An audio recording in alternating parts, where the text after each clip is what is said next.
বিবাহিত মেয়ে তার বাবা মাকে দেখাশোনা করলে সেটা নাকি ভীষণ অন্যায়।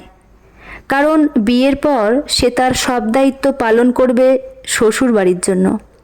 বাপের বাড়ির জন্য কিছু করতে গেলেই আর রক্ষে নেই। যেহেতু মেয়েটির বিয়ে হয়ে গেছে তাই সব সম্পর্কই ছিন্ন হয়ে গেছে। বাপের বাড়ির সাথে তার আর যোগাযোগ না রাখলেও চলে। হ্যাঁ, এমনটাই ধারণা উত্তরার শ্বশুরবাড়ির প্রত্যেকটা মানুষেরই। উত্তরা চাকরি করে, কলকাতায় একটি সরকারি স্কুলের শিক্ষিকা। চাকরিটা বিয়ের আগে থেকেই করছে, কিন্তু বাড়ির বউ চাকরি করাটা বড়ই বেমানান। উত্তরার শাশুড়ি এটা নিয়ে প্রথম অনেক কথাই বলেছেন। উত্তরা তাতে কোনো কান দেয়নি। তবে এখন যেটা সবথেকে বড় সমস্যা, উত্তরার উপার্জিত টাকায় বাপের বাড়ির জন্য কিছুই করা যাবে না। কারণ সে টাকায় বাপের বাড়ির লোকের কোনো অধিকার নেই। আর এটা নিয়ে ঝামেলা বেঁধেছে উত্তরার হাজবেন্ড সুমনের সাথে। বাবা মার একমাত্র মেয়ে উত্তরা। উত্তরার বাবাও ভালো চাকরি করতেন। প্রথম থেকেই উত্তরার বাবার একমাত্র লক্ষ্য মেয়েকে সঠিক শিক্ষায় চালিত করে তাকে প্রতিষ্ঠিত করা। উত্তরার বাবা মা উত্তরার বিয়ের জন্য কখনোই ভাবেনি। ওনারা জানতেন মেয়ে বড় হলে নিজেই ঠিক করতে পারবে নিজের জীবনসঙ্গীকে। একটা বয়সের পর নিজের বিচার বিবেচনা শক্তি দিয়ে সে সিদ্ধান্ত নিতে পারবে নিশ্চয়ই। কিন্তু কেরিয়ারটা ঠিকমতো গড়ে দিতে না পারলে ভবিষ্যতে অনেক প্রতিকূল পরিস্থিতির সম্মুখীন হতে পারে। আর সেই ভেবেই মেয়েকে মানুষ করেছেন উত্তরার বাবা মা। এদিকে উত্তরার সঙ্গে সুমনের বিয়েটা দেখাশোনা করে হয়নি।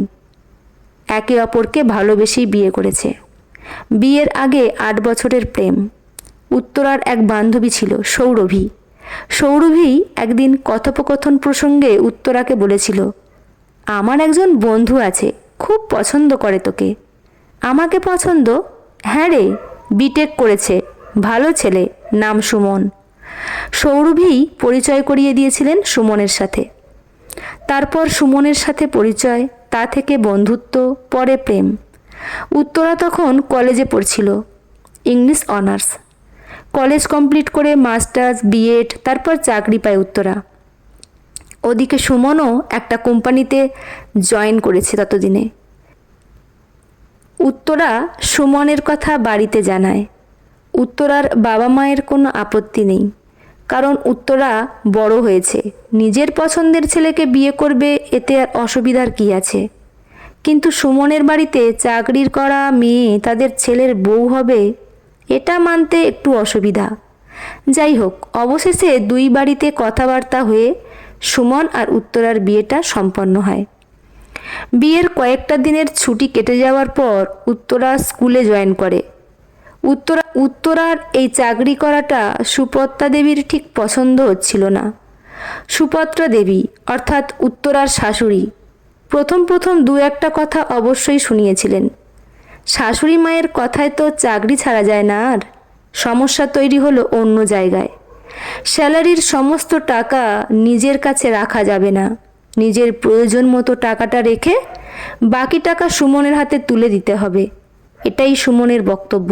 কিন্তু কেন?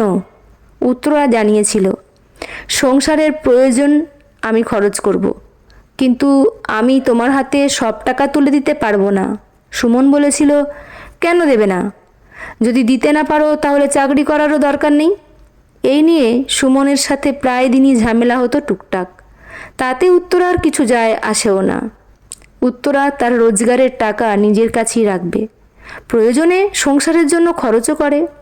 কিছু পুরুষ মানুষ ভাবে বউ মানেই তাদের একছত্ব অধিকার, তাদের কথায় উঠতে বসতে পারলে তার মতো মেয়ে আর হয় না। উত্তরার প্রতি বাড়ির সকলেরই সবথেকে বড় রাগের কারণ ছিল এটাই, উত্তরার স্বাধীনচেতা মনোভাব তাকে অধঃপতনের দিকে নিয়ে যাচ্ছে। সুমন তো একদিন বলেই বসলো, হাতে টাকা পাচ্ছ তো তাই এত স্বার্থপর হয়ে উঠেছ। টুকটাক ঝামেলা অশান্তি নিয়ে ততদিনে বিবাহিত জীবনের 4 বছর কেটে গেছে উত্তরার। বাড়িতে নতুন অতিথির আগমনও হয়েছে। উত্তরার মেয়ে হয়েছে, মেয়ের বয়স তখন 1 বছর। এদিকে উত্তরার বাপের বাড়িতে বাবা আর মা, তাই তাদের দেখাশোনার দায়িত্ব উত্তরার। বাবার শরীরটা কদিন ভালো যাচ্ছিল না, তাই উত্তরাকে মাঝে মধ্যেই যেতে হচ্ছিল ওই বাড়িতে। এদিকে মেয়েও ছোট, কখনো কখনো মেয়েকে রেখেই ছুটতে হচ্ছিল। বাবাকে নিয়ে গিয়ে ডাক্তার দেখানো, ওষুধপত্র কিনে দিয়ে আসা ইত্যাদি কাজগুলো উত্তরাকেই করতে হচ্ছিল। আর এখানেই বেঁধেছিল সমস্যা। উত্তরা কেন বাপের বাড়িতে ঘন ঘন যাবে? শাশুড়ির ধারণা সমস্ত টাকা বাপের বাড়িতে দিয়ে আসে উত্তরা। সেম ধারণা সুমনেরও। বিবাহিত ছেলে তার বাবা মাকে কাছে রেখে দায়িত্ব পালন করলে সেটা কর্তব্য, আর বিবাহিত মেয়ে করতে গেলেই সেটা অন্যায়। আর এটা নিয়ে তুমুল অশান্তি বাড়িতে। সুমন বলে বসলো, সব টাকাই তো ওখানে ঢেলে দিয়ে আসছো, এসব হচ্ছেটা কি? আমার টাকা আমার বাবা মাকে দিতে পারবো না? তোমার বাবার তো অভাব নেই, পেনশনের টাকা তো আছে, তাতেও তোমাকে দিতে হবে? 100 বার দিতে হবে বই কি। বিয়ের আগে কি এমন প্রতিশ্রুতি ছিল নাকি যে আমি কিছু দিতে পারবো না? বিয়ের পর কোনো মেয়েকেই দেখিনি এতটা করতে তুমি যা করছো। আমিও তো অনেক মেয়েকেই দেখিনি তার শ্বশুর শাশুড়ির সাথে থাকতে। অনেকেই তো আলাদা থাকছে। আমি তো কখনো বলিনি যে তোমার বাবা মাকে দেখতে হবে না বা আলাদা থাকবো। এত বাজে কথা তোমার মাথায় আসে কি করে যে আলাদা থাকবে? আমি আমার বাবা মাকে দেখব, এটা আমার কর্তব্য। বাহ, দারুণ তো। তুমি বাবা মাকে কাছে রেখে দায়িত্ব পালন করে কর্তব্য করবে, আর আমি দূর থেকে কর্তব্য পালন করতে পারবো না? আমি দায়িত্ব পালন তো আমার বাবা মায়ের জন্য শুধু করি না, তোমার বাবা মায়ের জন্যও করি। আর আমি আমার মা বাবার জন্য যা করি সেটা তো আর লুকিয়ে করি না, সবার সামনে দেখিয়েই করি। দ্বিতীয় দিন এসব কথা আমাকে আর বলতে এসো না। এইসব টুকিটাকি বিষয় নিয়ে উত্তরার শ্বশুর বাড়িতে ঝামেলা চলতেই থাকে। এটা কমন ব্যাপার, বিয়ের পর থেকেই তো চলছে। ওই তো মাত্র কয়েকটা মানুষ, শ্বশুর শাশুড়ি, হাজব্যান্ড আর মেয়ে। একমাত্র ননদ ছিল, বিয়ে হয়ে গেছে অনেক দিন আগেই। উত্তরার ননদও চাকরি করে। আশ্চর্যের বিষয় হলো যে বাড়ির মেয়ে চাকরি করলে সেটা মেয়ের স্বাধীনতা, আর বাড়ির বউ চাকরি করাটা বেমানান। যাই হোক, সে বিষয়ে উত্তরা কখনো মাথা ঘামায়নি এবং কোনো দিনের জন্য সে কথা উত্থাপনও করেনি। তবে হ্যাঁ, সংসারের প্রয়োজনে উত্তরা খরচ অবশ্যই করে। এই বাজারে একটা সংসার চালাতে গেলে একজনের আয়ের উপর নির্ভর করলে হয় না। সেদিক থেকে উত্তরা অনেকটাই হেল্প করে। তবে সুমন প্রাইভেট কোম্পানিতে চাকরি করে, খুব যে ভালো একটা বেতন পায় তাও নয়। উত্তরা কোনোদিনও জিজ্ঞেস করে না কত টাকা বেতন পায়, বেতনের টাকা কোন খাতে কি খরচ করে, বরং সুমনই জানতে চায় উত্তরার কাছে। ইতিমধ্যে ঘটল একটি ঘটনা। বেশ কয়েকদিন থেকে সুপত্রা দেবীর শরীরটা ভালো যাচ্ছিল না। যা খাচ্ছেন তাতেই বদহজম হয়ে যাচ্ছে, মাঝে মধ্যে বমিও হচ্ছে, শরীরটাও দুর্বল। এসব দেখে উত্তরাই সুমনকে বলল, মায়ের শরীরটা ভালো যাচ্ছে না, একদিন মাকে ডাক্তার দেখিয়ে নিয়ে আসো। সুমন জানালো, মায়ের এরকম প্রায়ই হয়, অ্যাসিড থেকে হচ্ছে, ডাক্তারকে দেখিয়ে নেয়াই তো ভালো। আমার টাইম কোথায়? সেই সকালে বেরোচ্ছি আর রাতে ফিরছি, দেখি কবে নিয়ে যাওয়া যায়। উত্তরা ভাবল, রোগ পুষে রেখে লাভ কি, ডাক্তার দেখিয়ে নেই ভালো। সুপত্রা দেবীকে নিজেই নিয়ে যায় একজন ভালো ডাক্তারের কাছে। ডাক্তার দেখে ওষুধ লিখে দিলেন এবং বিভিন্ন রকমের টেস্ট করে 15 দিন পর আসতে বললেন। এদিকে ওষুধ খেয়েও ঠিকমতো কাজ হচ্ছিল না। সুপত্রা দেবী আরও অসুস্থ হয়ে পড়লেন। 3-4 দিন কেটে গেছে। একদিন সকালে সুমন অফিস বেরিয়ে যাবার পর অসহ্য পেটে যন্ত্রণা শুরু হলো সুপত্রা দেবীর।